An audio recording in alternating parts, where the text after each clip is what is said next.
Akala natin ang buhay ay puro saya. Kasamang pamilya, kasamang mga kaibigan, walang humpay na tawanan. Pero pag dumating ang problema, akala natin pinapabayaan na tayo ng Diyos. Hindi. Gusto lang niya ipakilala, gusto lang niya ipakita sa'yo na higit siya sa problema mo. May mga problemang pinapaintulot ng Diyos na dumating sa buhay natin.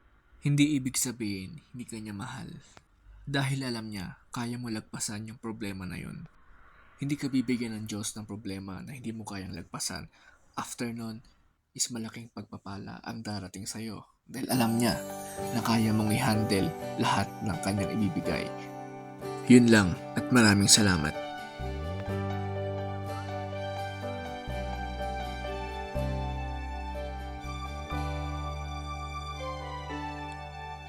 O Diyos, Ikaw ang tunay na dakila sa mundo.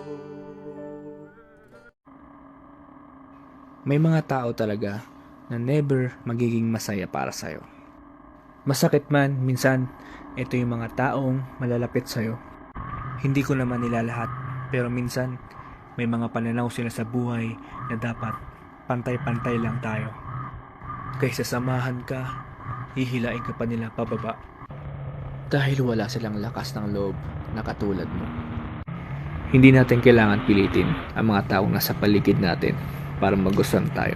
Dahil alam natin sa bandang huli kung sino ang mananatili at magtitiwala sa bandang huli. Peace. ならないこともでも嫌いになんてならなかったまたいつか光を Meron isang kwento na ikinuwento sa akin. Isang kwento na ikakasira ng isang tao. Habang pinapakinggan ko ang kwento, tinitimbang ko kung gaano katotoo. Pinapakinggan ko ang bawat salita na lumalabas sa kanyang bunganga. Mga tinig na parang nanginginig na may halong paninira sa kapwa.